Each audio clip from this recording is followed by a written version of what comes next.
Assalamualaikum warahmatullahi wabarakatuh semua teman IATMI. Perkenalkan, nama saya Yando, TM ITB Angkatan 91, pensiunan SLB dan saat ini sebagai Sekjen Kopum IATMI. Selamat datang di acara Marathon Training IATMI UK. First of all, saya berterima kasih kepada Mas Benny dan segenap pengurus IATMI UK atas excellent inisiatif ini during coronavirus downturn. Down data acara-acara ini yang diselenggarakan berdurasi 2-3 jam. And when the corona is over, kami IATMI Pusat menyediakan kursus-kursus dengan detail yang lebih dalam berdurasi dari 1-5 hari. Please check out our Instagram IATMI Pusat dan join our Telegram Big IATMI. Stay healthy untuk semua teman IATMI dan keluarga dimanapun kalian berada. Selamat menikmati acara ini. Terima kasih.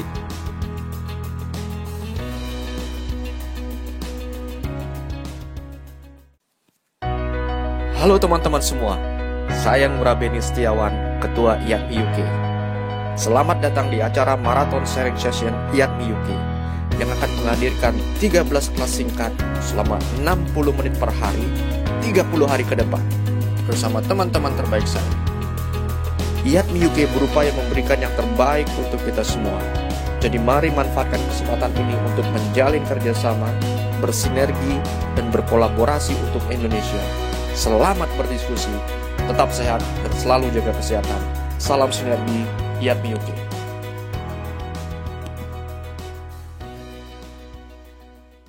Saya selama studi doktoral kemarin. Jadi hari ini kita akan belajar mengenai bagaimana kebijakan ekonomi fiskal gas metana batubara dan apakah di BSI ini apabila ada modifikasi itu bisa menggerakkan kegiatan CBM di Indonesia. Nah, kita akan melihat dari sistem fiskalnya di Amerika, di US, di Powder River Basin, dan di Australia itu Bowen Basin. Jadi di US ini dia pakai royalty tax system, dan di Australia dia pakai PRRT, Petroleum Resource Rent Tax. Nah, nanti kita lihat apa yang bisa kita adopsi dari sistem fiskal mereka dan bisa kita adopsi untuk mengembangkan gas CBM ini di Indonesia. Jadi ini sedikit saya mau ceritakan ke teman-teman terkait dengan background-nya, kaitannya sama CBM awalnya itu gimana. Jadi riset CBM ini sebenarnya sudah dilakukan oleh Lemigas tahun 2002 ya, ofisialnya tahun 2002. Waktu itu ketuanya Bu Evita Legowo, yang kemudian akhirnya tahun 2008 itu Indonesia mulai kasih award CBM Block. Itu ada 7 CBM Block. Yang pertama di award itu Medco waktu itu. Nah, kalau teman-teman lihat dari grafik di sini, kalau kita perhatikan jumlah blok CBM itu terus meningkat sangat signifikan dari 7 tahun 2008 dan di 2012 sampai 2015 dia stay di 54. Kemudian akhirnya dia konstan turun dan bahkan sekarang sekarang itu di tahun 2019 setengahnya sendiri gitu. Itu kenapa? Karena banyak sekali CBM blok yang tadinya itu berjalan dia diterminasi oleh pemerintah. Dan juga ada sukarela terminasi juga. Jadi terminasi ini terjadi karena kontraktor CBM tidak dapat memenuhi komitmen-komitmen pasti yang telah mereka setujui ketika mereka dapat si blok CBM ini. Akhirnya sampai sekarang itu belum ada produksi. Sudah ada yang mau POD, Plan of Development, cuman sampai sekarang belum ada yang produksi. Nah ini, di sini saya mengidentifikasi ada 5 isu. Kalau teman-teman perhatikan di sini ada paradigma pemerintah, kemudian ada masalah fiskal dan peraturan, kemudian ada teknis, masalah teknis, ada yang terkait sama investor langsung, dan yang terkait dengan komunitas yang ada di daerah. Nah, pemerintah ini punya paradigma tahun 2014 itu di peraturan pemerintah, dia ada paradigma, mereka merubah paradigma energi itu sebagai engine of growth. Jadi untuk penggerak ekonomi pembangunan di Indonesia. Jadi tidak hanya semata-mata untuk komoditas, untuk revenue. Nah, ini sampai sekarang pemerintah kita itu masih melihat CBM ini sebagai sumber pendapatan. Nah, di peraturan-peraturan yang terkait ini itu sangat terkait dengan PSC konvensional. Jadi PSC CBM yang kita punya di Indonesia ini masih pakai peraturan-peraturan, masih pakai PSC yang dulu ditetapkan untuk gas konvensional. Ini belum yang gross split ya, ini masih yang net, Nah, di PSC itu dia tuh nggak mengakomodasi adanya teknis-teknis CBM yang ternyata berbeda dengan teknisnya gas konvensional. Nanti akan saya bahas lebih lanjut setelah ini. Nah, karena ada masalah teknis dan kompleksnya si peraturan di fiskal itu menyebabkan investor itu banyak mengeluarkan uang, biaya-biaya di awal, sehingga ketika mereka untuk mendevelop, itu juga mengalami kesulitan. Sehingga terjadilah terminasi-terminasi tersebut. Selain itu juga mereka harus berhadapan dengan orang-orang yang ada di daerah sana, di lokal community-nya. Nah, masalahnya itu ada di land access, terus terkait, belum lagi yang kaitannya sama CBM yang ada di tanahnya, lahannya kelapa sawit. Belum lagi yang berkaitan dengan penambang yang ada di daerah, penambang batu bara yang ada di sana juga gitu. Nah, ini yang tadi saya katakan ada perbedaan teknis antara CBM dan gas konvensional ya. Saya coba highlight untuk yang kaitannya sama berapa jumlah sumur yang memang harus dibor, di-drill untuk CBM. Jadi CBM ini karena jumlah gas yang dihasilkan untuk setiap sumur itu kecil, dia membutuhkan ratusan sumur. Sementara untuk konvensional satu aja cukup. Nah, permasalahannya adalah di cost recovery itu, karena CBM itu pakai PSC-nya konvensional, dia harus mengikuti semua peraturan yang memang ditetapkan untuk konvensional waktu itu. Nah, terkait dengan pengadaan, misalnya pengadaannya rig untuk ngedrill. Nah, rig yang dipakai oleh CBM di awal-awal proyek itu, di awal tahun 2008, itu dia masih pakai rig konvensional, di mana harganya sangat mahal dan mobilitasnya sangat rendah. Kebayang kalau harus ngedrill lebih dari 50 well. Untuk ngedrill satu well aja mobilitasnya susah dan harganya mahal. Nah, ini kaitannya tadi dengan yang masalah fiskal. Kembali lagi ke masalah fiskal.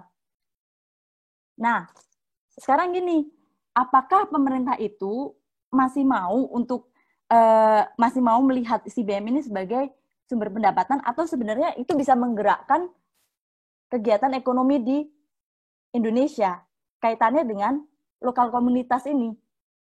Karena dengan adanya CBM sebenarnya banyak sekali yang bisa terjadi di daerah-daerah CBM itu. Misalnya di daerah di si orang-orang desanya itu bisa kemudian punya usaha, misalnya rumah makan, warung. Karena banyak orang yang datang untuk bekerja, untuk melakukan pekerjaan di daerah mereka. Jadi kegiatan ekonominya itu bergerak gitu. Nggak cuma itu juga, kaitannya dengan kegiatan sosial yang dilakukan oleh si perusahaan CBM ini. Jadi kalau di Indonesia itu kan CSR, itu Corporate Social Responsibility, dia tanggung jawab sosial perusahaan terhadap masyarakat. Nah, semua perusahaan di Indonesia itu wajib untuk melakukan CSR ini. Jadi kalau, dan khususnya untuk kegiatan CBM atau migas ya, itu kan sangat erat kaitannya dengan penduduk sekitar. Jadi alangkah baiknya ketika investor itu, si kontraktor ini itu dia sudah memikirkan, menganggarkan dana-dana CSR ini untuk mengembangkan lokal komunitas itu, untuk mengembangkan desa tersebut. Istilahnya mendevelop lah. Misalnya gini, waktu saya survei, itu ada di daerah Barito Basin, itu di Banjarmasin, itu sangat terpencil. Di situ hanya 15 atau 20 KK Dan itu mereka bahasa Indonesianya juga masih kurang, namun CBM investornya itu yang ada di situ sudah memberikan kontribusi dan mereka sangat menikmati itu. Mereka memberikan kontribusi, ini masih masa eksplorasi nih. Mereka itu membantu sekolah SD. Jadi mereka menyumbangkan meja, menyumbangkan kursi. Jadi hal-hal seperti inilah yang bisa kita harapkan dari CBM investor ini.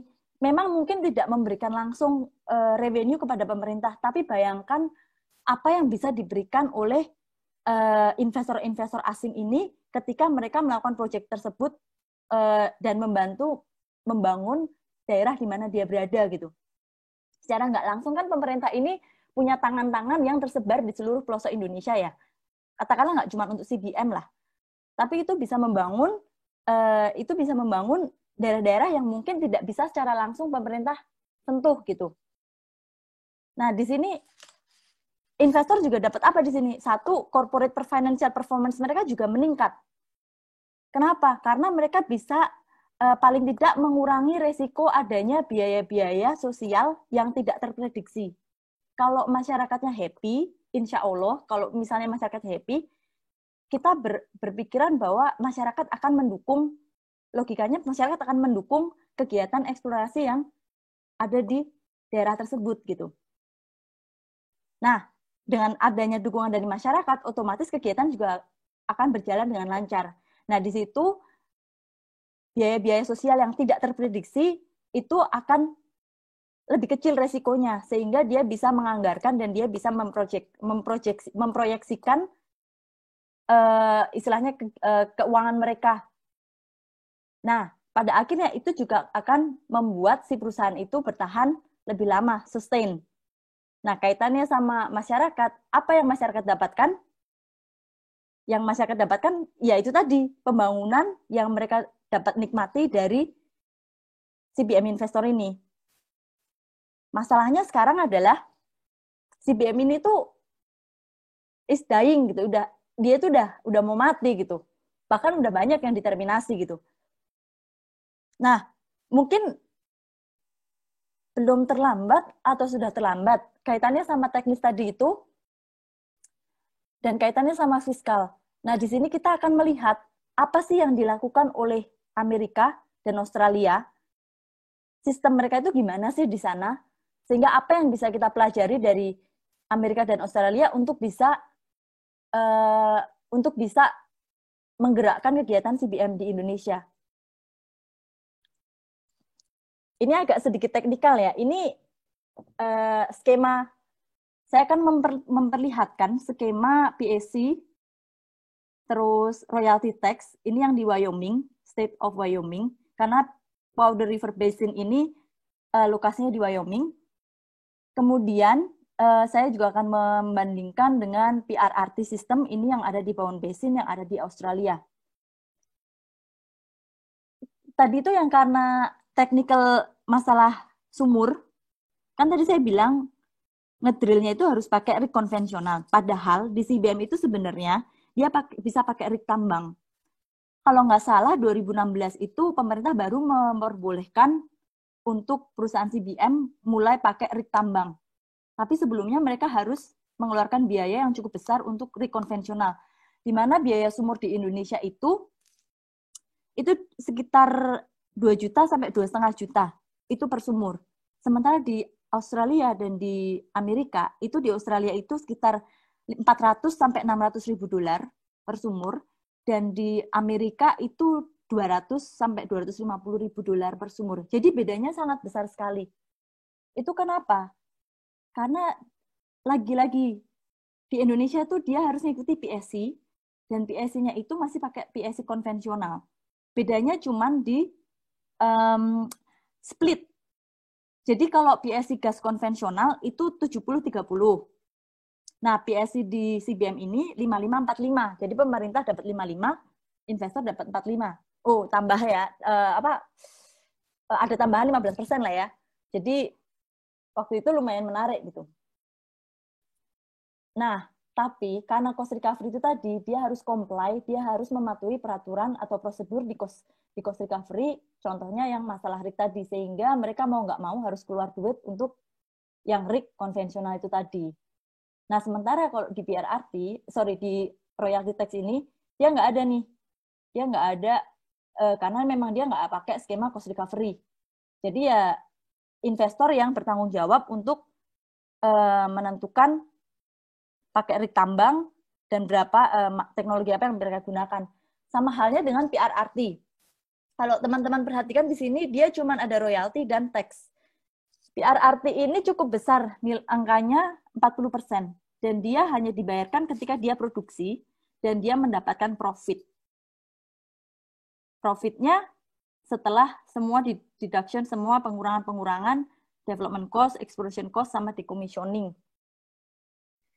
Jadi, kedua sistem di Amerika dan di Australia ini dia nggak pakai cost recovery yang memberikan fleksibilitas kepada investor untuk bagaimana mereka akan menggunakan teknologi, bagaimana mereka akan menggunakan uangnya untuk bisa mereka untuk menjalankan kegiatan CBM mereka. Nah, dari sini apa nih yang bisa dipelajari dari sistemnya US sama PRRT? Kalau kita lihat perbedaannya, di PSC ini dia ada First Trans Petroleum. Si First Trans Petroleum ini sebenarnya dia mirip kayak royalty ya. Ininya implementasinya kayak royalty. Dia diambil dari gross production. Jadi ini First Trans Petroleum itu untuk menjamin bahwa pemerintah mendapatkan bagiannya. Jadi yang pertama kali, jadi misalnya si perusahaan itu mulai berproduksi sebelum dia dapat cost recovery, sebelum dia di-split bagiannya antara pemerintah dengan si perusahaan, dengan kontraktor, itu perusahaan harus memberikan yang namanya First Trans Petroleum kepada pemerintah. Sementara di sistemnya di US sama Australia itu mereka pakai royalty, which is implementation-nya masih sama sih. Nah, kemudian di production sharing contract, di PSC ini, dia ada cost recovery, di royalty tax sama PRRT ini dia nggak ada, kan? Nah, di royalty tax, di US ini ada yang namanya severance taxes. Si severance taxes ini sebenarnya bisa dikatakan local tax, pajak lokal. Jadi ini yang dibayarkan langsung ke state. Nah, di Australia nggak ada pajak lokal, cuman royalty di sini dia dibayarkan langsung ke state, sementara PRRT-nya dia dibayarkan ke federal. Nah, untuk di US itu royalty-nya bisa dibagi menjadi dua. Sistemnya ada tiga. Kalau si CBM-nya itu ada di tanahnya federal land, royalty-nya itu di-split antara pemerintah pusat sama state-nya, dari federal sama si state-nya itu akan dapat bagian royalty. Nah, severance tax-nya ini hanya lari ke state, sementara kalau CIT-nya dia ke federal tax, CIT-nya dia ke federal government. Kemudian yang mau saya sorot lagi adalah uplift rate yang ada di Indonesia. Kita ini punya uplift rate atau investment credit itu untuk menambah, jadi itu insentif yang diberikan oleh pemerintah kepada investor. Itu ada yang harus dipenuhi, misalnya dia masih frontier, terus dia ada di deep sea, ada deep water, itu bisa mendapatkan investment credit. Nah, investment credit ini itu tambahan biaya yang bisa di cost recovery pada tahun tersebut, tapi hanya dikenakan kepada development cost saja. Jadi exploration-nya nggak masuk. Dan satu hal yang perlu diingat, si investment credit ini kena tax, kena pajak. Bedanya sama yang di PRRT, yang di Australia, si uplift rate ini bukan kayak gitu implementasinya. Uplift rate di Australia itu, dia itu, kalau kemarin yang ikut kelasnya Mas Puput, yang project economic, kemarin mempelajari net present value kan, NPV.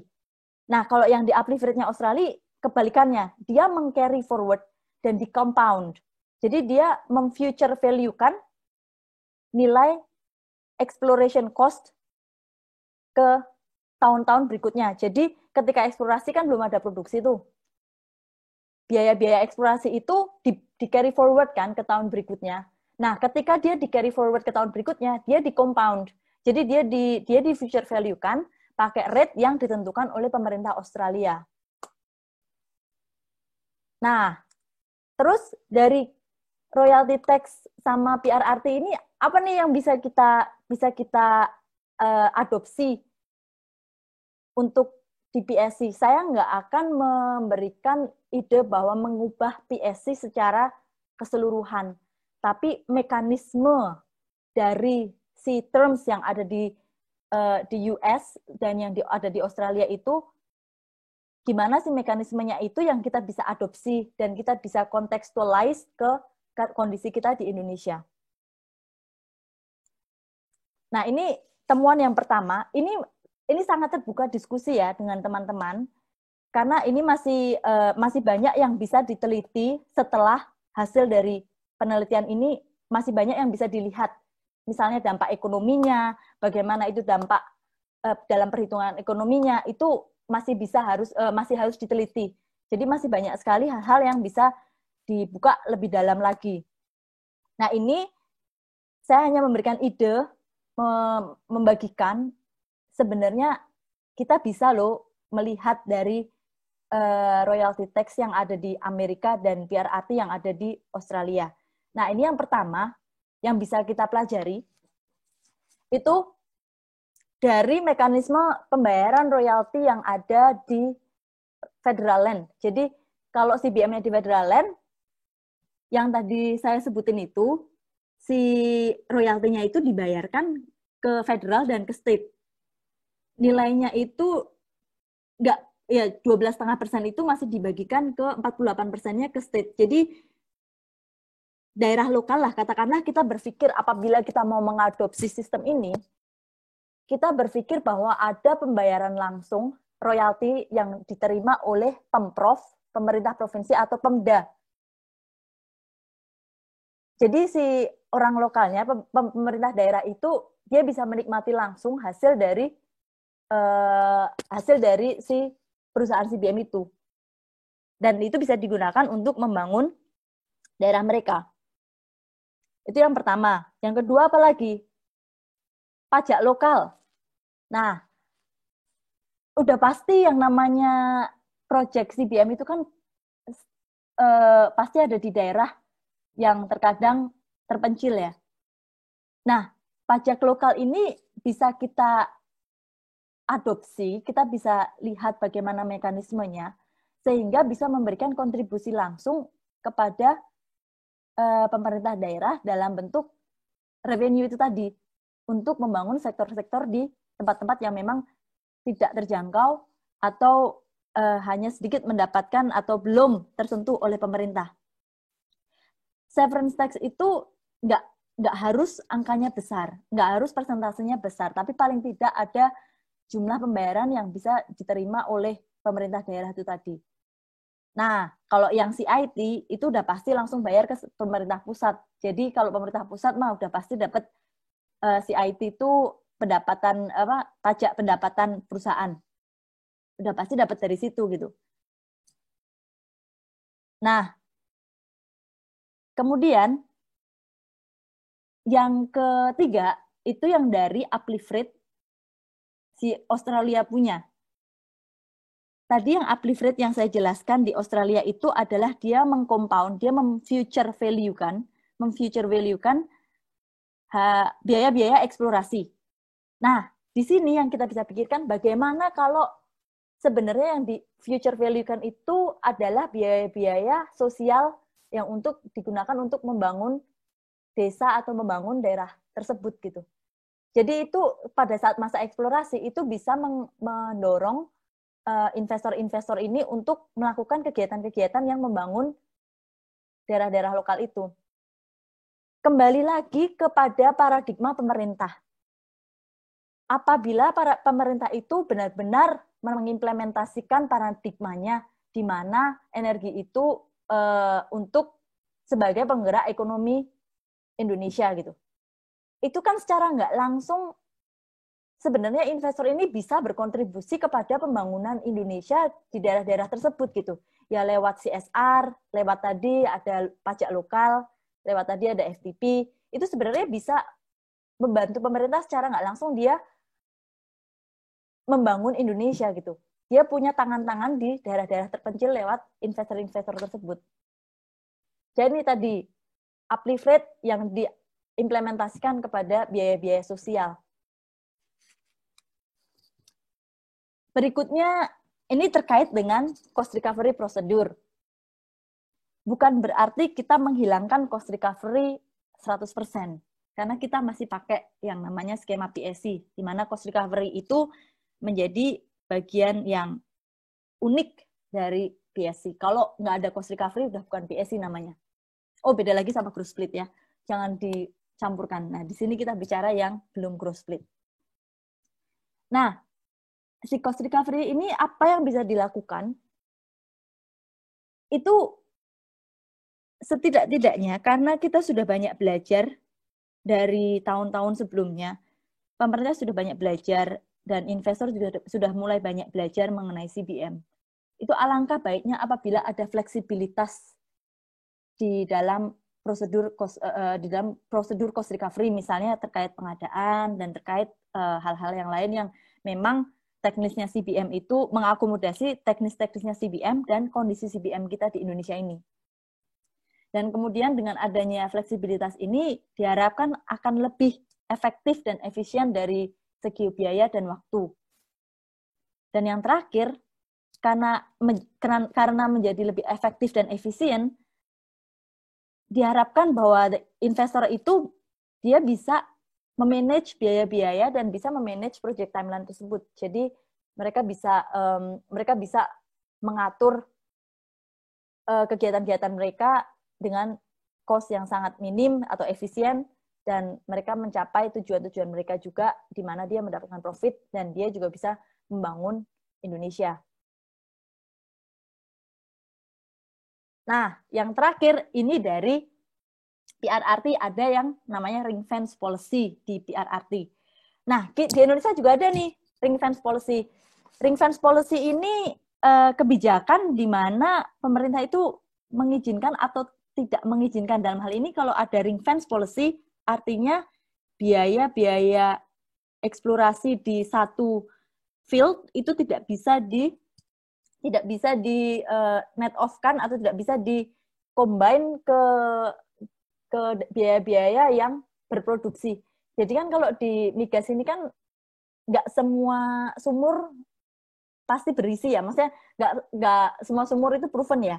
Kadang ada dry hole juga kan ketika kita nge-drill dan dry hole. Nah, yang dry hole cost ini kalau ada ring fence policy field basis, itu dia nggak bisa dipindahin ke biaya cost-nya, itu ya udah loss, hilang begitu saja. Nah, di Australia ini ring fence-nya itu hanya applied ke development cost. Jadi untuk exploration cost, dia masih bisa pindahin ke yang bisa ditambahin ke daerah-daerah yang sumur yang berproduksi. Nah, dampaknya apa? Dampaknya untuk pemerintah, iya, dia akan mendapatkan bayaran yang lebih rendah terkait dengan pajak yang diterima. Tapi investor akan lebih merasa secure, mereka akan menjadi merasa aman, nggak gimana ya, bisa dikatakan nggak aman sih, cuman dia bisa meng-carry forward si loss-nya itu bisa dibebankan ke produksi mereka, sehingga mereka istilahnya mendapatkan pengembalian dari biaya-biaya eksplorasi yang di dry hole tadi itu. Jadi itu akan menarik buat investor untuk melakukan eksplorasi di Indonesia. Itu dari ring fence. Nah, ini kesimpulan yang bisa ditarik, itu satu hal yang saya mau tekankan di sini, masih banyak yang bisa, ini sangat terbuka untuk penelitian-penelitian berikutnya, karena yang tadi itu akan lebih menarik lagi apabila bisa dilihat dari bagaimana dampak ekonomi secara keseluruhan, secara makro itu di Indonesia apabila si CBM ini berjalan. Mungkin tidak secara langsung dia bisa memberikan revenue kepada pemerintah, dan mungkin pemerintah harus melakukan hal-hal tertentu yang bisa membuat keekonomian ini berjalan. Namun bagaimana ini bisa dilihat secara makro ini pembangunan Indonesia akan berdampak seperti apa. Itu yang masih belum, sampai sekarang saya belum meneliti sejauh itu. Nah, ini konklusinya, pertama tetap pemerintah itu yang menjadi pelaku utama dalam kegiatan migas di Indonesia. Kenapa? Karena mereka yang approve, mereka yang menyetujui kegiatan-kegiatan tersebut. Dan mereka yang bisa mengatur, yang bisa memberikan peraturan-peraturan apakah atau insentif kepada investor yang bisa mempermudah investor untuk melakukan kegiatannya sehingga mereka bisa mencapai keekonomian atau mereka akan mempersulit. Jadi pemerintah inilah yang menjadi pemain utama sebenarnya. Kemudian dengan adanya sebenarnya pemerintah itu, jadi kalau di masalah fiskal ini itu salah satu yang membuat investor tertarik untuk invest di suatu negara, suatu daerah itu juga terkait dengan fiskal. Jadi sebenarnya pemerintah bisa melakukan modifikasi terhadap fiskal migas seperti yang terjadi sebelumnya. Pemerintah beranggapan bahwa growth split itu akan lebih menarik sehingga akhirnya terjadi modifikasi. Kemudian bahwa pemerintah itu juga harus kembali kepada paradigmanya yang ada di peraturan pemerintah yang mereka buat sendiri tahun 2014 terkait dengan sumber energi itu sebagai penggerak ekonomi pembangunan. Jadi tidak melulu sebagai komoditas, tidak melulu sebagai sumber pendapatan. Kemudian, ini penting juga untuk CBM project, khususnya yang ada di onshore ya, karena CBM itu sudah di onshore, itu sangat terkait dengan daerah lokal. Jadi kalau kesuksesan kegiatan migas ini juga sangat erat hubungannya dengan daerah lokal itu, dengan penduduk lokal. Kemudian yang terakhir bahwa fiskal itu bisa menjadi akomodasi, bisa menjadi alat yang bisa menyeimbangkan antara pemerintah dan kepentingan pemerintah dan juga kepentingan si investor, juga daerah-daerah lokal itu tadi.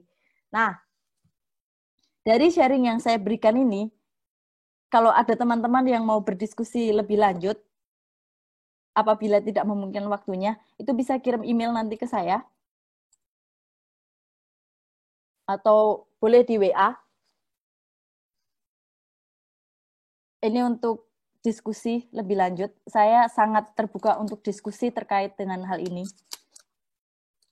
Atau misalnya ada pertanyaan langsung terkait dengan PSC atau royalty tax, atau ingin tahu lebih lanjut tentang PLAT, bisa ditanyakan kepada saya. Sekian dari saya, semoga dapat memberikan tambahan informasi untuk teman-teman semuanya. Terima kasih. Terima kasih Mbak Betty atas paparannya yang sangat menarik. Ini sudah banyak yang raise hand mau tanya. Jadi saya langsung buka dulu pertanyaan pertama untuk Mas Wendy Adrian. Oke. Halo, selamat siang Mbak Betty. Mas Wendy. Selamat siang, Mas. Ini Mbak Betty, ini dulu pernah ketemu di Tanjung ini, Mbak. Saya Wendy dari Dark Energy, Mbak. Oh halo Mas. Apa kabar, Mas? Kok baik juga? Ya, Mas, ini gimana, Mas? Mbak Betty, ini saya terima kasih sekali, Mbak. Akhirnya ada juga yang mengangkat topik CBM nih, Mbak. Oh, sama-sama, Mas. Nah, ini Yatmi juga saya terima kasih nih. Ini menarik sekali, Mbak, ininya presentasinya. Memang banyak sih yang kita perlu kita perbaiki, perlu kita ada yang nilai plusnya kita tetap pertahankan, ada nilai minusnya kita perbaiki gitu ya. Ya ambil contoh sih sebenarnya dari yang Mbak Betty sampaikan ada 5 aspek itu ya. Memang kalau saya sendiri yang bisa dikatakan bekerja di industri CBM sendiri merasa memang kontrol atau yang patut kita benahi sih memang lebih banyak di pemerintah ya, dari segi regulasi terutama. Ambil contoh yang pertama yang seperti tadi Mbak sampaikan kan jumlah well yang harus kita bor untuk mencapai keekonomian kan itu nggak hanya 5-10 tapi bisa ratusan gitu. Nah, otomatis kan jumlah lahan yang kita diperlukan juga banyak sekali gitu ya. Mm-mm. Nah, terkait dengan jumlah lahan yang banyak sekali, itu pengalaman kami itu memang banyak tantangannya, apalagi adanya otonomi ini memang agak berat sekali gitu. Iya Nah, benar. terus yang lain banyak regulasi yang di pusat itu yang menurut saya sih banyak yang tabrakan ya dengan yang ada di Betul. daerah. Atau Mm-mm. misalnya peraturan tentang pembebasan lahan untuk kepentingan umum. Ya. Itu di mana pembebasan lahan untuk di atas 5 hektar itu prosesnya bisa sampai 2 tahun. Nah, Mm. itu hanya untuk 5 hektar saja ya. Sedangkan pengalaman kami yang sekarang lagi submit POD itu bisa lebih dari 5 hektar. Itu bisa dibayangkan berapa tahun harus menunggu gitu. Ya. Nah, Ya. itu yang pertama. Terus yang kedua, terkait biaya, Mbak, memang sebenarnya kami sendiri sih di Tanjung Enim itu awal 2009 itu satu well sekitar 1,5 juta sampai 2 juta US ya per well Mm-mm. gitu, dengan menggunakan rig konvensional. Tapi di terakhir 2016-2017 itu kita bisa sampai 350 sampai 500 ribu per well. Mm-mm. Nah, Iya itu kan betul. berarti ada peningkatannya ya, seiring dengan Betul. diberikannya fleksibilitas oleh migas untuk memilih rig sendiri gitu.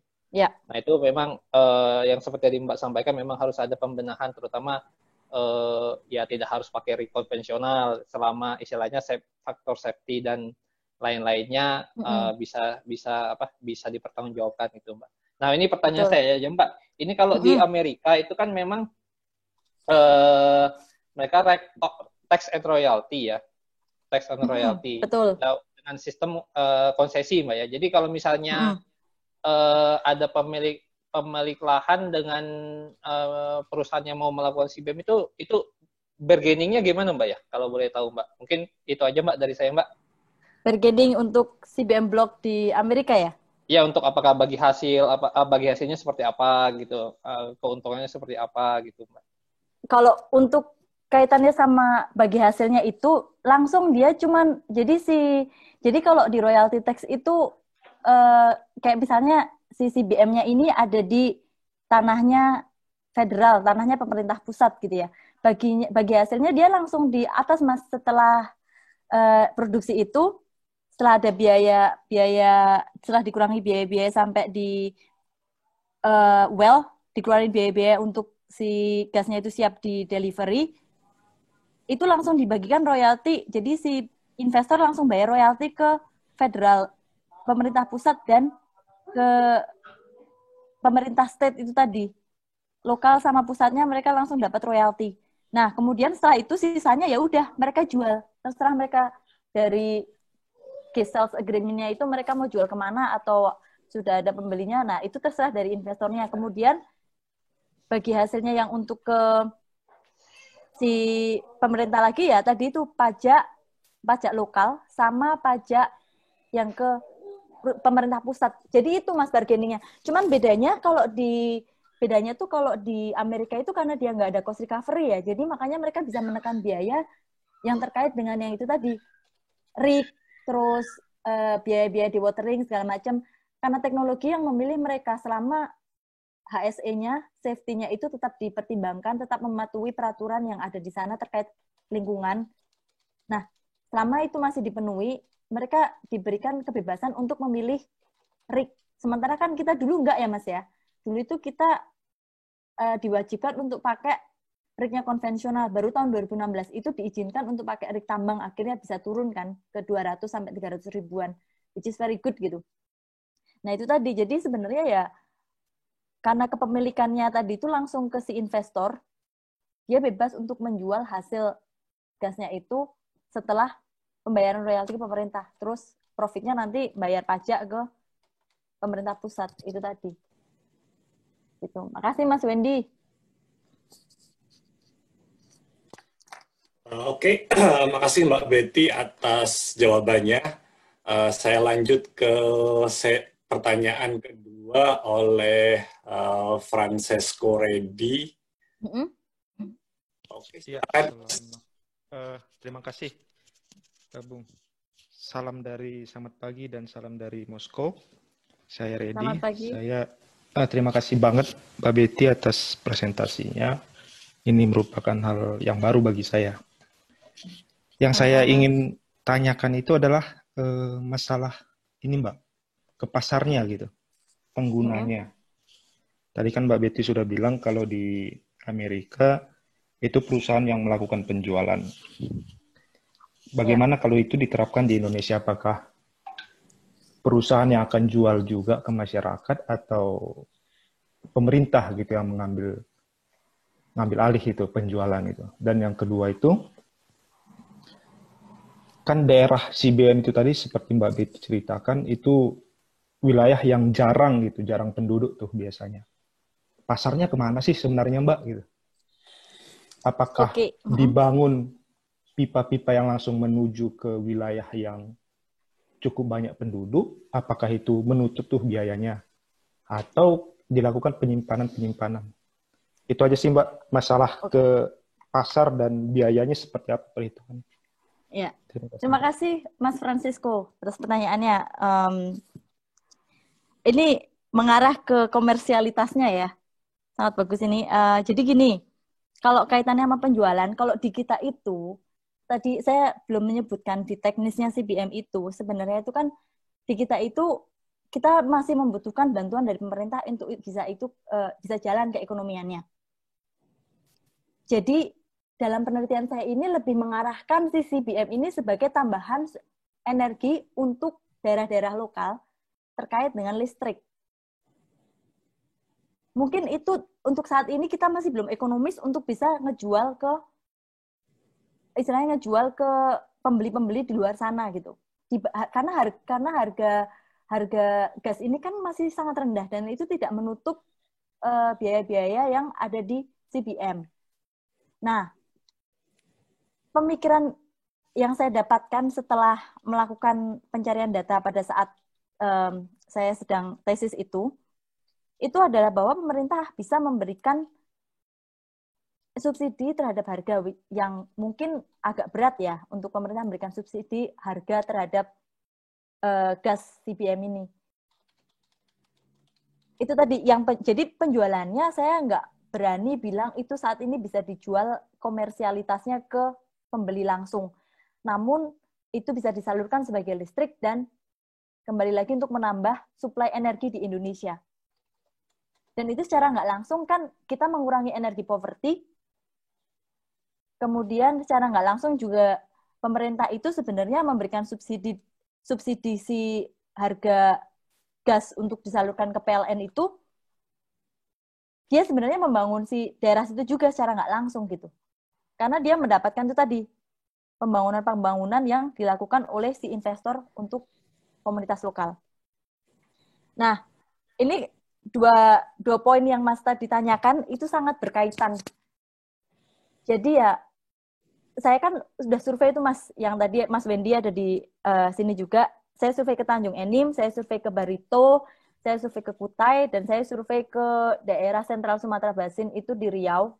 Dan itu tempat-tempat tersebut yang paling maju itu yang di Tanjung Enim. Namun demikian desa-desa di sekitarnya masih hanya beberapa kakak dan masih istilahnya masih sedikit lah.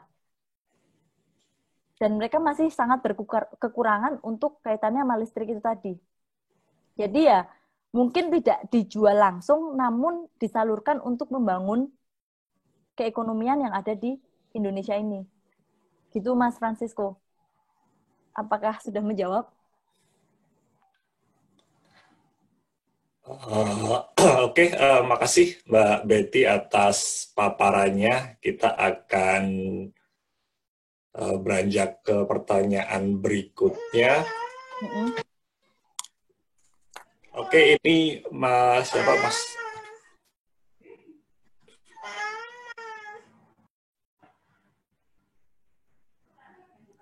Ya. Oke, ini Mas Alam Syah, saya unmute. Baik, terima kasih. Selamat siang, Mbak Betty. Selamat siang, Mas. Ya, saya mau tanya, tadi kan Mbak Betty menjelaskan biaya itu akan ditanggung oleh pemerintah pada saat produksi ya? Betul. Ya, Nah, saya ingin tahu batasan yang pada saat bagaimana untuk CBM itu dikatakan ini fase eksplorasi dan ini fase produksi. Karena yang saya pelajari kalau untuk CBM ketika kita sudah menemukan reservoirnya, itu kan kita harus ada namanya proses dewatering ya. Betul, Nah, betul. jadi proses dewatering ini saya juga mungkin kalau Mbak Betty punya data-datanya yang dari Australia ataupun dari Amerika, itu kira-kira berapa lama sampai dia melakukan produksi. Nah, itu kan kalau misalnya fase dewatering ini masih dikatakan eksplorasi, tentunya kan perusahaan itu kan akan mengeluarkan biaya lagi kan, yang tidak akan ditanggung. Betul. Nah, itu bagaimana Mbak? Apakah fase dewatering ini bisa dikatakan produksi juga atau masih fase eksplorasi? Nah, itu yang pertama. Terus yang kedua, kalau untuk daerah-daerah CBM ini, yang kalau saya lihat kan mungkin kebanyakan overlay-nya itu kan dengan K3S ya. Apalagi Betul. mungkin di Sumatera itu kan mungkin K3S ini yang sudah penghasil gas. Nah, ini kemungkinan kalau menurut saya ya, kalau untuk CBM yang sudah ada di daerah penghasil gas, memang kelihatan tidak ekonomi, apalagi pemerintah sudah regulasinya sudah dicampur dan masih dianggap seperti K3S biasa gitu loh. Jadi apakah ini semacam dianaktirikan atau bagaimana gitu loh. Jadi kadang ada yang hal-hal yang mungkin penting di CBM itu regulasinya bisa ditwist sedikit saja, bisa jadi ekonomis, tapi itu malah terabaikan gitu. Oke, itu aja Mbak, terima kasih. Oke, terima kasih Mas. Wah, berat ini batasan untuk kaitannya sama dewatering. Nah, ini saya belum riset lebih jauh ke situ Mas, untuk yang berapa lama di Australia sama di Amerika ini. Cuman kalau di batasan untuk dia, apakah dia masih biaya eksplorasi atau biaya produksi, kalau menurut saya itu masih eksplorasi, karena kan dewatering itu dilakukan sebelum gasnya itu diproduksi ya. Iya, betul. Correct me if I'm wrong. Nah, betul. Ya. Nah, jadi itu masih dianggap, kalau dari konsep itu saja saya ngelihat bahwa itu masih eksplorasi, kecuali ketika ini dia tetap termasuk biaya eksplorasi, namun kan kalau di CBM itu dia terus-menerus membangun well ya Mas. Jadi untuk tempat-tempat yang memang dia berproduksi, dia akan menambah well dari waktu ke waktu untuk mencapai keekonomian, sehingga dewatering ini akan terjadi terus-menerus, bahkan pada saat masa produksi. Oke. Nah, tapi dewateringnya ini masih masuk bagian, kalau menurut saya masih masuk bagian eksplorasi. Ketika produksi ya, itu nanti beda lagi development cost-nya. Itu menurut pengertian saya, namun nanti saya coba riset lebih lanjut, kemudian saya nanti akan kirim jawabannya ke teman-teman juga, kaitannya sama ini ya Mas ya. Karena saya masih belum, saya belum meneliti lebih lanjut untuk kaitannya sama ini. Kemudian yang terkait dengan dianaktirikan atau tidak, nah itu saya masih kurang, saya nggak berani berbicara dari sisi pemerintah atau dari sisi investor dalam hal ini.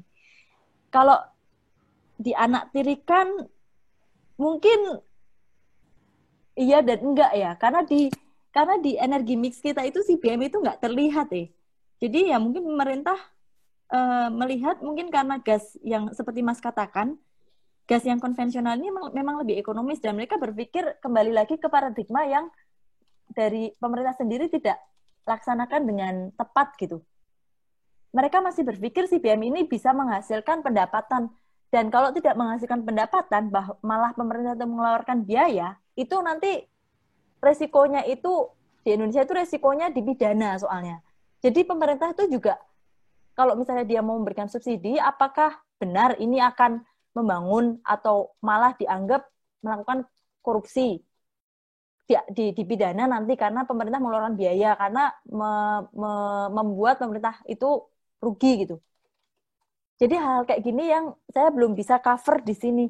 Itulah sebabnya tadi saya katakan bahwa akan lebih baik lagi apabila ada penelitian yang kaitannya sama dampak makroekonomi di Indonesia itu tadi.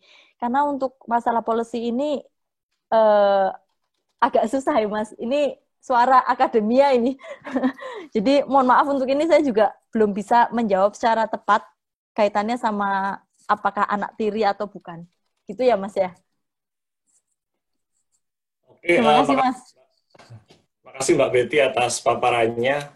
Mungkin bisa dijawab pertanyaan yang via chat yang sudah dikirim ke WA-nya Mbak Betty. Mungkin bisa dijawab dua pertanyaan sekaligus, Mbak. Iya, sebentar ya. Ini lagi saya pilih. Oke, file presentasi nanti bisa saya kirimkan. Saya bisa share. Ini untuk Mas Jakasura, Mas Leandro ini. Kemudian Mbak Anissa Amelia. Sebelumnya mohon maaf. Oke, jika kita ingin mengadopsi sistem royalti US, apakah masih dapat sejalan dengan pemerintah sebagai pemegang kontrol utama? Nah, itu tadi karena di konsepnya yang membedakan royalty tax sama PSC ini ya di kaitannya sama kontrol utama kepemilikan dari si resources resourcesnya itu tadi. Di PSC itu kan pemiliknya itu pemerintah ya, ownership-nya itu di pemerintah. Jadi kontrolnya di pemerintah. Jadi kalau mengadopsi royalty tax, otomatis pemerintah kehilangan kontrolnya. Kembali lagi ke kontrak karya, kembali lagi ke concession yang diadopsi oleh Indonesia tahun 1940-an. Jadi ini kalau melihat konsep dari royalty tax, itu ya pemerintah akan kehilangan kontrol utamanya itu tadi. Itu ya Mbak. Nah, yang di paparan saya itu tadi, itu tidak mengadopsi dan mengubah PSC secara keseluruhan, hanya mengadopsi beberapa terms yang bisa diadopsi ke CPSC gitu. Kemudian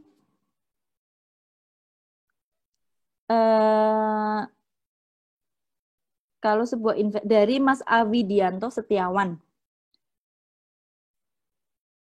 kalau sebuah investor baru di CBM dari hasil lelang wilayah kerja baru, apakah kewajiban pajak, CSR, local development, dan lain sebagainya menjadi pengikat alias komitmen? Jika terjadi dry hole, bahkan hingga beberapa sumur eksplorasi atau appraisal, apakah menjadi beban? Kemudian, banyak proyek yang terhenti karena banyaknya permintaan dari pemerintah lokal. Apa ini diatur oleh pemerintah? Oke, yang pertama, untuk kewajiban pajak CSR local development itu sebenarnya nggak ada bukan yang ada di komitmen pastinya si perusahaan CBM ya. Tapi itu memang hal-hal yang memang harus dilakukan karena diatur oleh pemerintah. Kayak CSR itu untuk perusahaan-perusahaan di Indonesia termasuk perusahaan pemerintah pun harus melakukan kegiatan CSR ini. Kemudian untuk dry hole itu kalau dry hole ya tetap jadi beban, dan di Indonesia ini karena dia ring fence ya kalau dry hole ya udah itu jadi loss-nya perusahaan gitu. Jadi kerugiannya perusahaan. Kemudian yang terakhir, banyak proyek yang terhenti karena banyaknya permintaan dari pemerintah lokal. Apa ini diatur oleh pemerintah? Nah, permintaan dari pemerintah lokal ini misalnya apa nih Mas? Kalau boleh saya tanyakan lagi kepada Mas Awidianto, maksudnya permintaan yang gimana ya Mas? Mungkin ini kaitannya dengan apa? Ya semacam kadang-kadang pemerintah daerah minta dibangunkan sesuatu gitu, misalnya bangunkan sekolah atau fasilitas-fasilitas lain, sementara perusahaan CBM ini belum masuk fase produksi gitu. Mungkin seperti itu, Mbak. Oke. Kalau kaitannya sama hal tersebut, nah itu lebih ke otonomi ya sebenarnya ya. Cuman saya kurang paham juga untuk masalah permintaan pemerintah lokal ini apakah diatur atau tidak. Cuman memang ada participation, ada participating interest, tapi ini kaitannya sama involvement-nya, keterlibatan si pemerintah lokal terhadap kegiatan migas sebenarnya. Cuman untuk permintaan dari pemerintah lokal ini saya kurang paham apakah diatur oleh pemerintah atau enggak, pemerintah pusat atau enggak. Gitu. Oke. Ya. Mbak Betty, udah 2 pertanyaan ya yang via chat ya. Oke, saya buka pertanyaan lagi yang via raise hand ini. Saya kasih kesempatan ke Mas Gosi Farhanda. Saya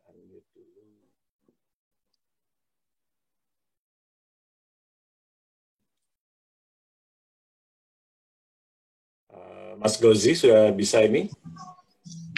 Cek. Oke, ya silakan Mas Gozi. Ya, selamat siang Mbak Betty. Selamat siang Mas. Ya, jadi perkenalkan saya Gozi. Saya sekarang masih jadi mahasiswa semester akhir lah. Jadi begini pertanyaannya.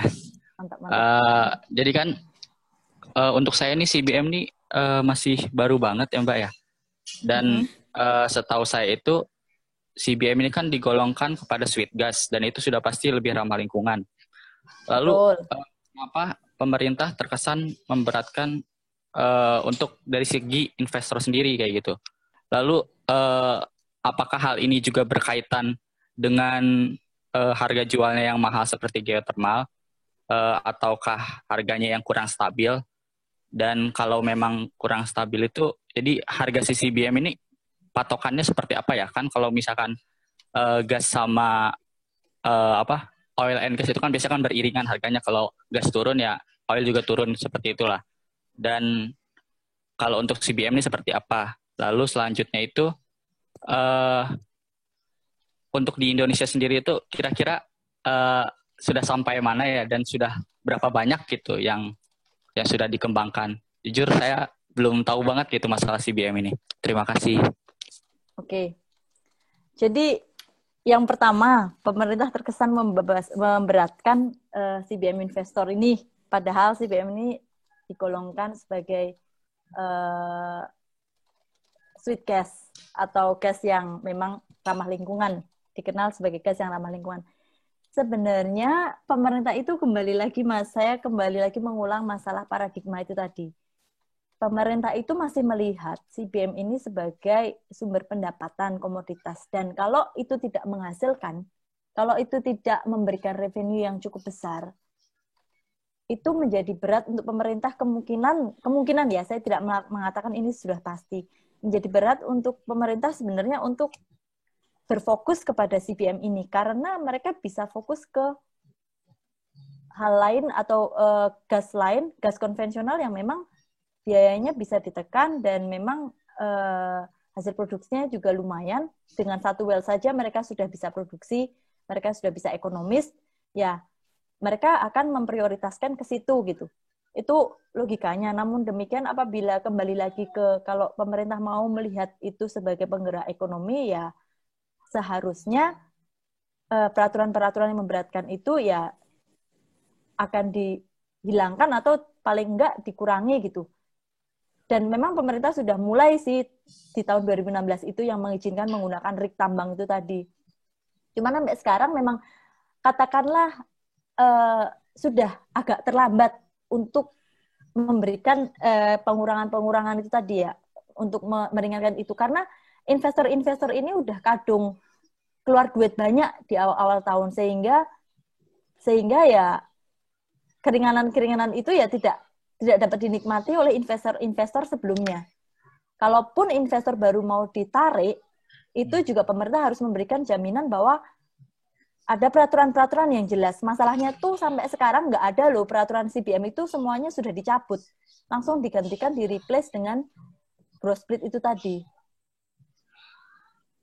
Jadi peraturan yang terkait dengan CBM langsung itu, kalau Mas cari di peraturan Indonesia itu, yang peraturan di ESDM, itu nggak ada. Semuanya kaitannya sama energi dan semua migas gitu. Yang kaitannya langsung, spesifik, kaitan sama CBM itu, udah pada dicabut dan udah pada di-amendment, udah pada diganti. Itu.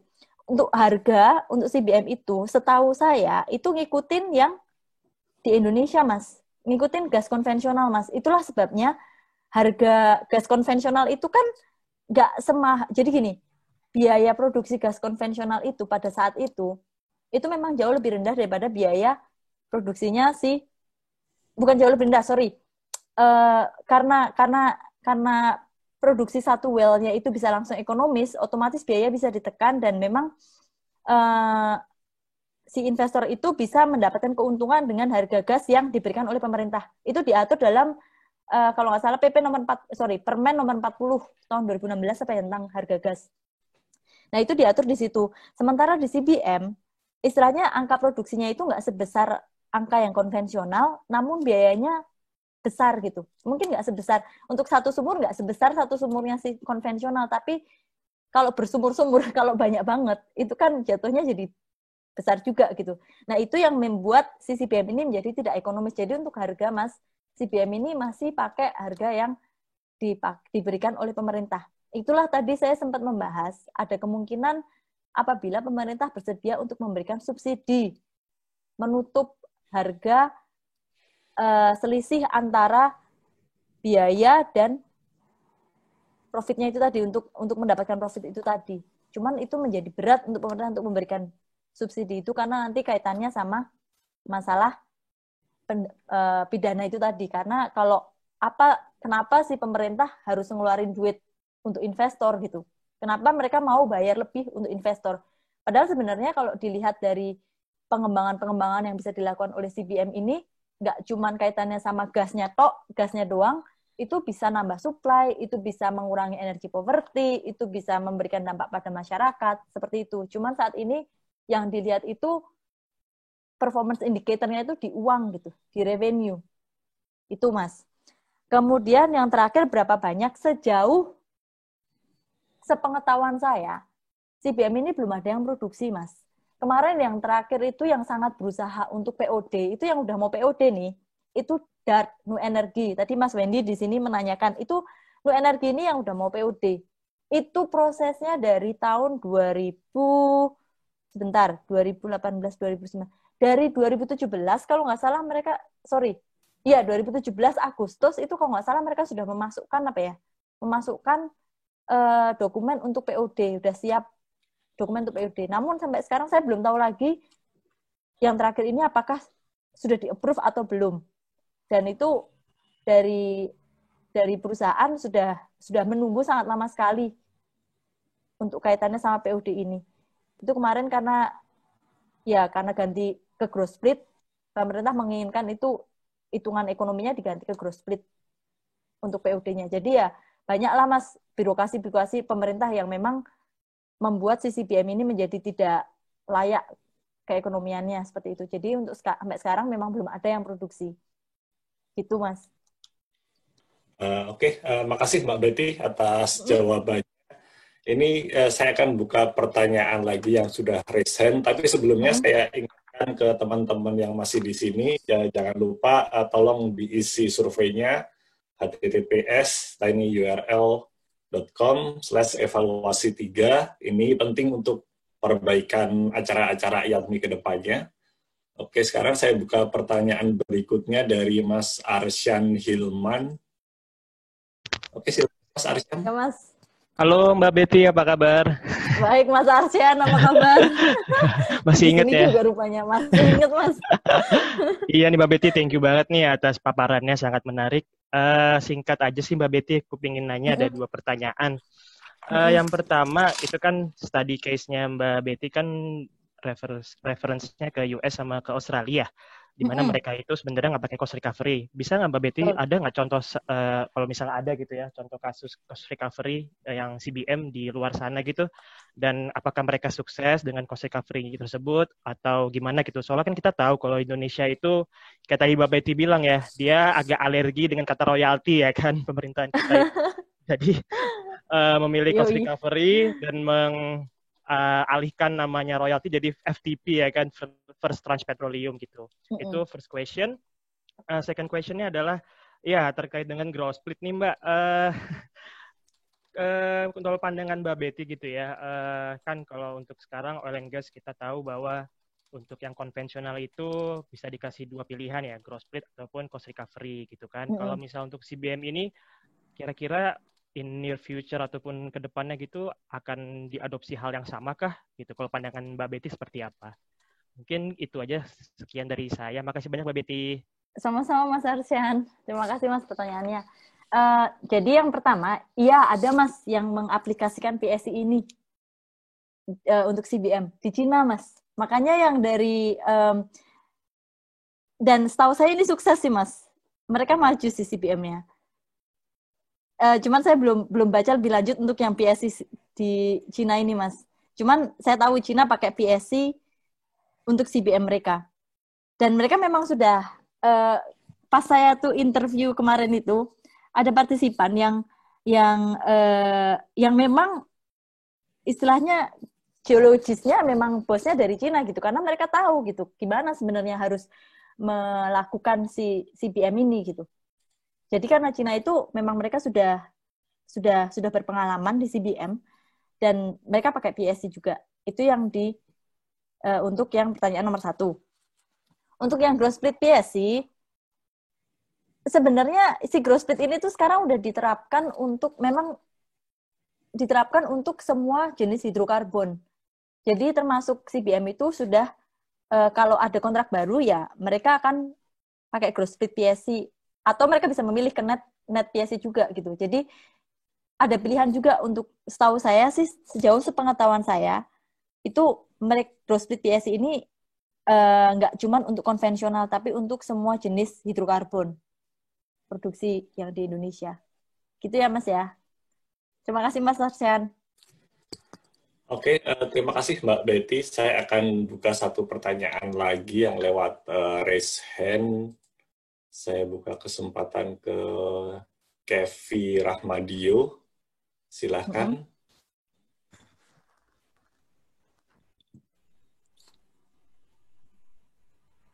Silakan Kevi Rahmadio. Sudah saya unmute.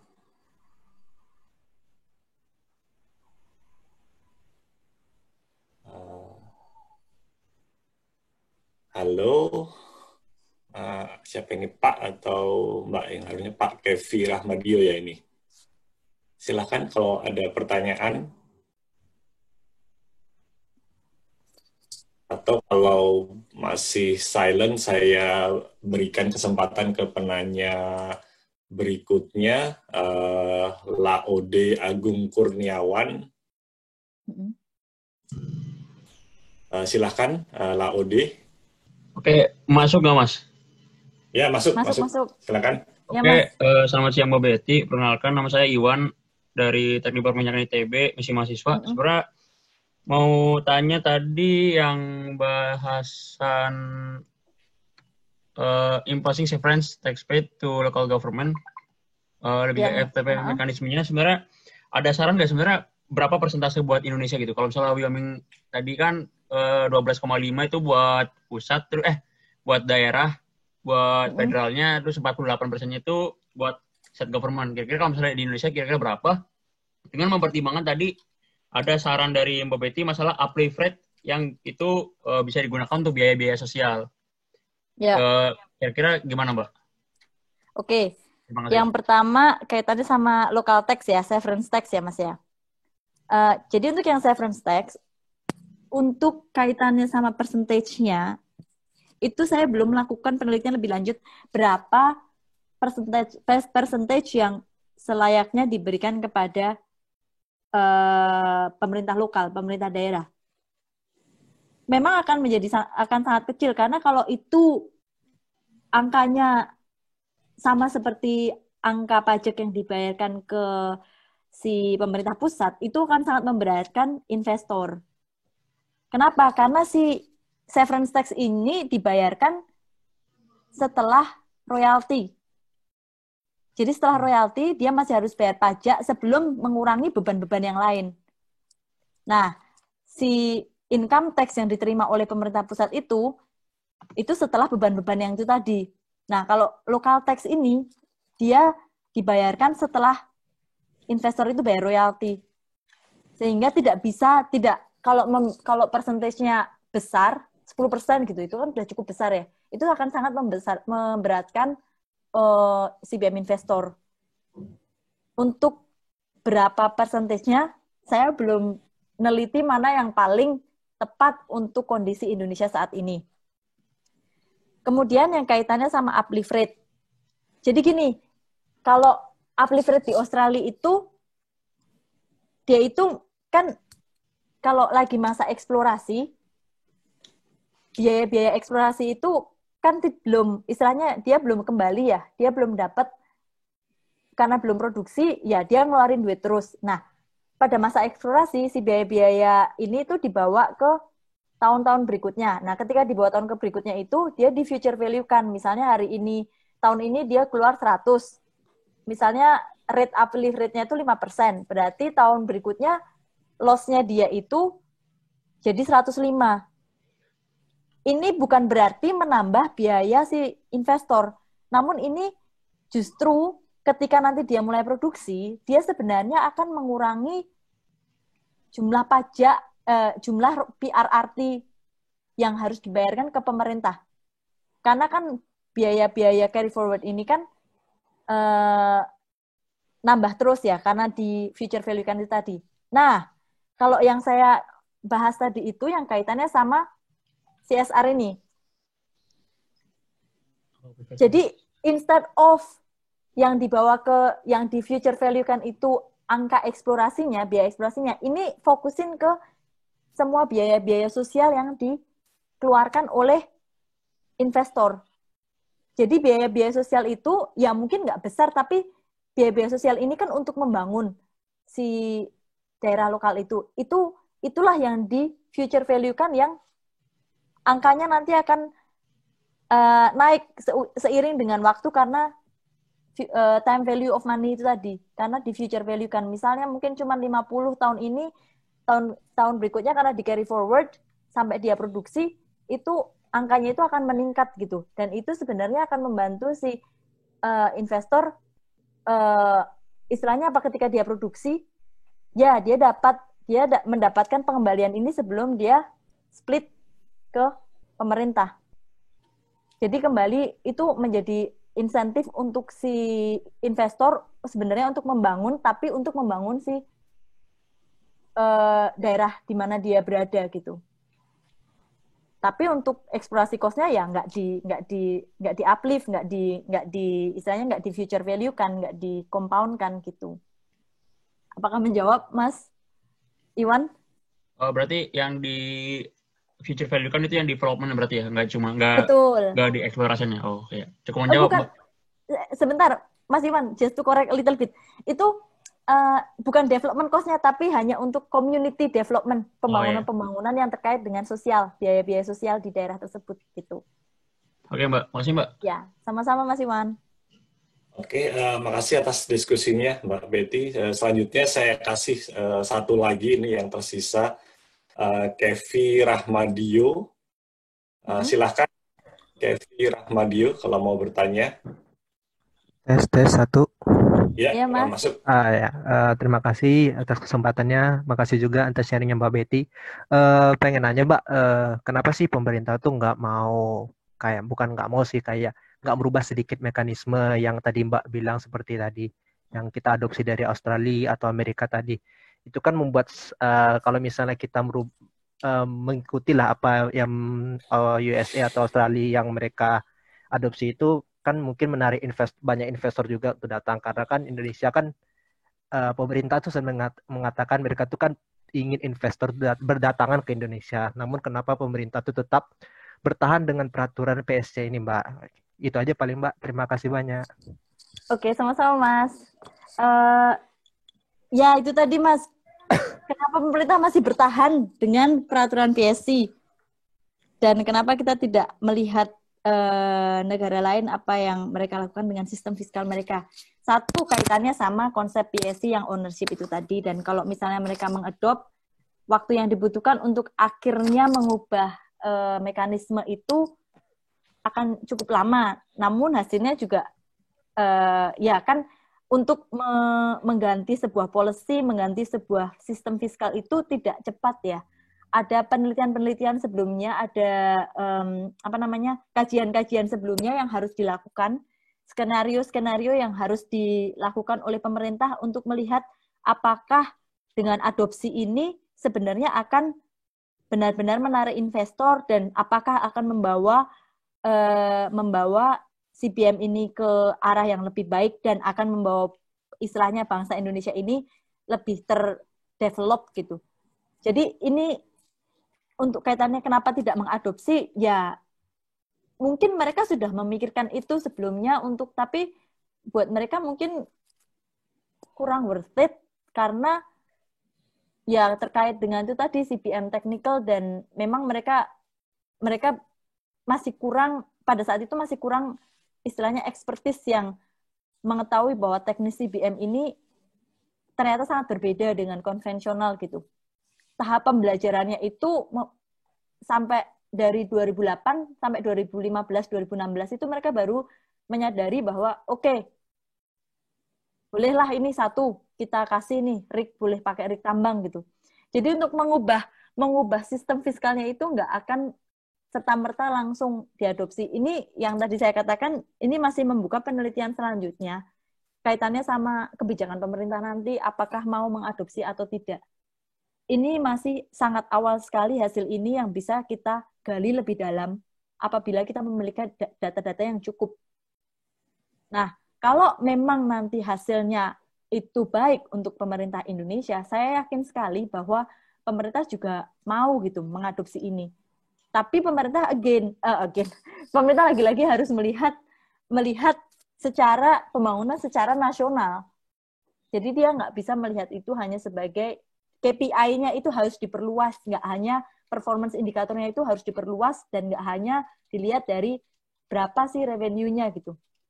Tapi lebih dilihat dari dampak domino efeknya si pembangunan CBM ini apabila mengadopsi si sistem-sistem ini, si mekanisme yang tadi saya sebutkan.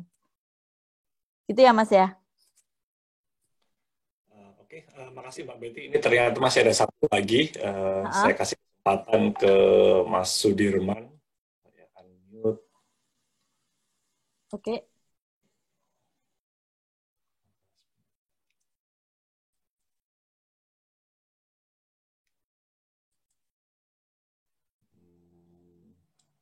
Sepertinya belum bisa unmute.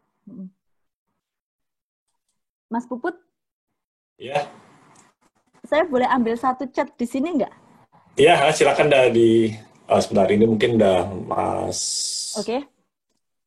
Belum bisa masuk. Oke, langsung jawab yang via chat dulu aja, Mbak. Gini Mas, ini saya sangat mengenal Mbak Mutia.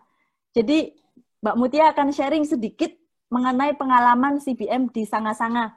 Mohon Mbak Mutia boleh dicari Mas supaya bisa di-mute untuk Mbak Mutia ini, bisa nggak ya? Mutia Jafar ya? Betul sekali, betul sekali.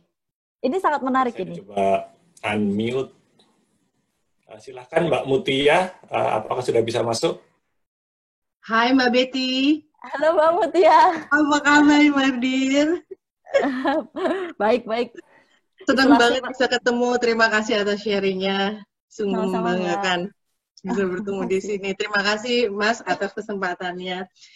Menarik banget Mbak Betty atas paparannya, dan saya juga senang banyak sekali orang yang ternyata curious dan memang punya concern terhadap CBM. Ya saya dengan Mbak Betty ini juga dulu sempat kita berkolaborasi ya, walaupun waktunya tidak panjang. Tapi mungkin sedikit sharing aja, Mbak Betty dan teman-teman. Mbak Betty juga tahu dulu bahwa saya dulu pernah di FICO CBM, sana-sana kita membidani perjuangan CBM ini kalau nggak salah dari 2010 ya. 2010 tuh baru granted PhD-nya. Dan memang kalau tadi ada pertanyaan teman-teman, kenapa sih sepertinya hilang begitu aja CBM, tidak terdengar gaungnya kembali di Indonesia. Alhamdulillah saya merasa mendapat kesempatan waktu itu untuk bisa menjadi bagian dari munculnya industri CBM di Indonesia bersama dulu Ibu Evita Legowo ya. Beliau sangat passionate tentang isu ini. Dan memang intinya kalau teman-teman bertanya kenapa tidak kembali bangkit, ya memang harus ada leader yang memang mempunyai passion untuk mendevelop alternative source of energy, salah satunya CBM. Bahwa suatu energi itu membutuhkan waktu untuk di-prove up, apakah dia memang ekonomis di-develop di Indonesia, memang membutuhkan waktu. Tapi again kuncinya menurut saya setelah saya berjalan sampai hari ini, walaupun saya sudah tidak bersama lagi dengan CBM, saya melihat bahwa waktu itu sudah hampir berhasil ya Mbak Betty ya, kita bersama ya. Kita bersama Lemigas kita dapat SK dari Menteri SDM juga. Ada satu tim task force yang mendevelop suatu permen baru ya Mbak. Itu gross split sliding scale. Nah, itu bagus dan sudah dibuatkan waktu itu, sudah dikeluarkan permennya. Namun tidak lama kemudian pergantian menteri, kalau nggak salah Pak Archandra mengintroduce gross split juga.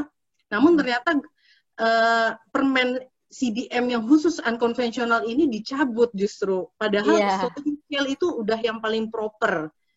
Sliding scale itu konsepnya memprovide the right balance antara resiko government dan kontraktor. Nah, tapi pada saat itu juga operator yang lama waktu saya masih bekerja di sana belum sempat untuk apply. Kita semua dalam tahap assessment. Apakah, dan kita diberi kesempatan ya, stay di cost recovery atau mau move ke gross split. Nah, memang habis itu, again, mungkin karena pemerintah juga disibukkan dengan, karena ada yang baru lagi ya, sehingga fokusnya tidak ke sana lagi. Jadi, ya kembali ya, message-nya ini bahwa sebaiknya mungkin dari perjalanan yang panjang ini, mungkin melalui IATMI nanti bisa dibantu, bisa diinventarisir lagi melalui Mbak Betty yang juga jadi expert sekali ya di bidang ini Mbak. Saya sih berharap ya Mbak ya, karena kita dulu pernah merasakan bagaimana berjuang tentang CBM, mungkin bisa diinventarisir lagi perjalanan dari berbagai macam operator yang telah mencoba CBM di Indonesia. Nah nanti di wrap up, disampaikan kepada pemerintah, Pak, please, apakah masih ada kesempatan at least mereview kembali. Karena ini, kalau kita lihat mau yang instan, memang nggak ada yang instan kan. Perjalanan oil and gas konvensional, it took like berapa, more than 50 years gitu kan ya. Nah, sama dengan ini. Nah, ini kan juga energi alternatif untuk ke depannya. Kalau memang nggak di-develop sekarang, ya memang nggak akan pernah bisa. Jadi memang ada proses sacrifice yang harus dilakukan.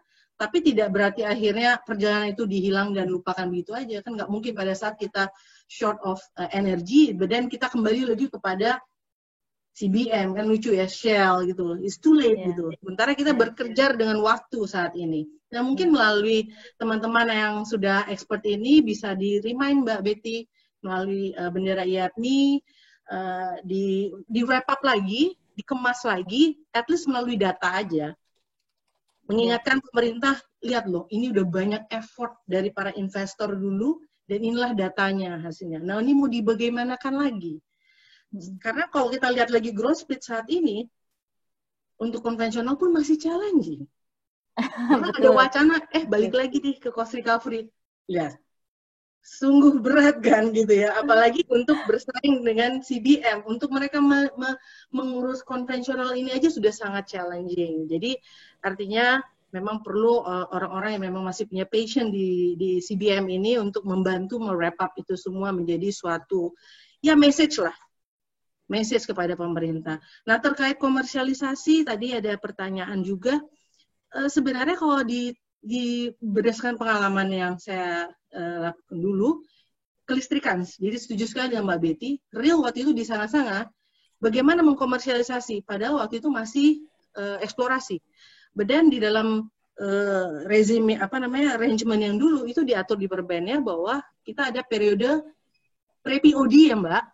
Iya. Pre-POD itu mengallow kontraktor untuk dalam masa eksplorasi, ini gas yang diproduce pada masa dewatering, walaupun sangat kecil, itu dapat dijual. Dijual dan hasilnya di-share berdasarkan equity split antara government dan kontraktor.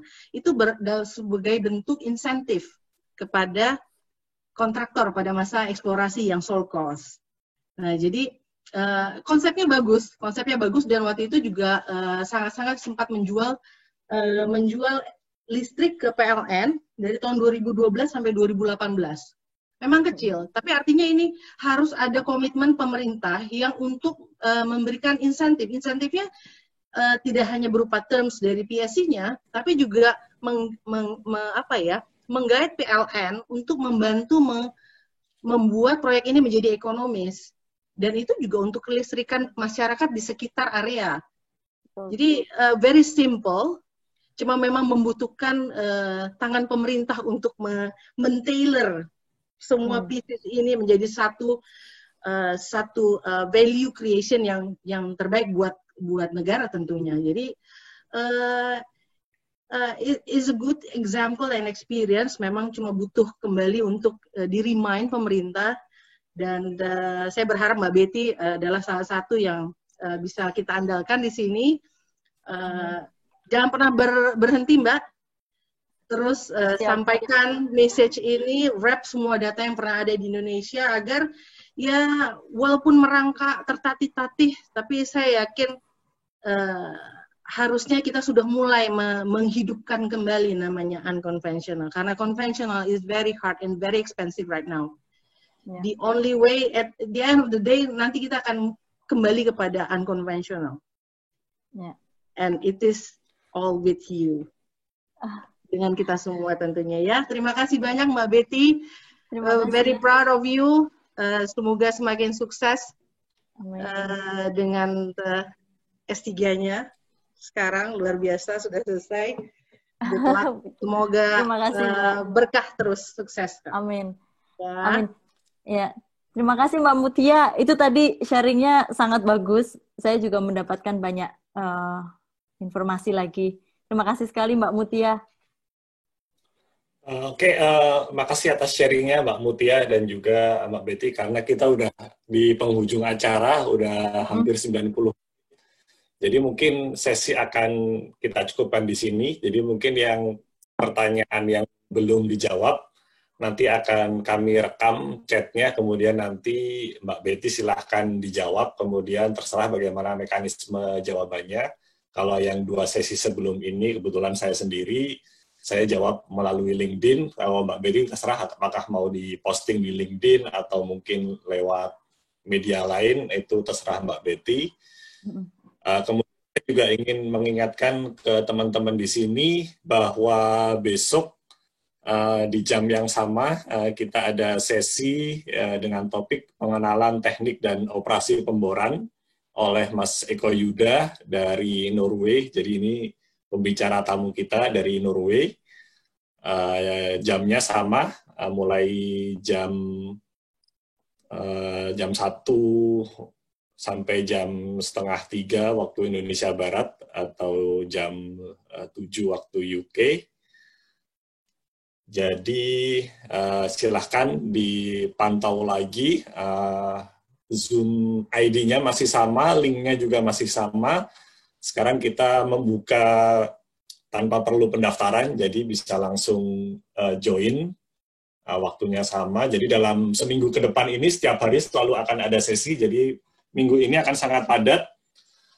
Kami juga akan menampilkan flyer di LinkedIn IATMI dan juga mungkin LinkedIn-nya Bli Beni, LinkedIn saya sendiri, dan juga beberapa kawan-kawan di IATMI UK. Jadi dari kami, IATMI UK, cukup sekian. Mohon maaf apabila ada kekurangan selama sesi kali ini. Apabila ada pertanyaan tambahan, silakan ditujukan langsung ke Mbak Betty. Ini ada kontaknya, sudah lengkap, tersedia. Kemudian terakhir, mohon diisi surveinya, https://tinyurl.com/evaluasi3. Ini sangat penting untuk perbaikan sesi-sesi berikutnya dan juga untuk acara IATMI ke depannya. Demikian dari kami, IATMI UK. Terima kasih dan salam sinergi. Halo teman-teman semua. Terima kasih telah mengikuti diskusi hari ini sampai selesai. Semoga teman-teman bisa mendapat manfaat dari acara hari ini. IATMI UK akan mengirimkan survei evaluasi setelah acara ini. Jadi kami mohon saran dan juga kritik untuk perbaikan di masa depan. Terima kasih dan sampai jumpa di sesi maraton berikutnya. Tetap sehat dan jaga kesehatan. Salam sinergi, IATMI.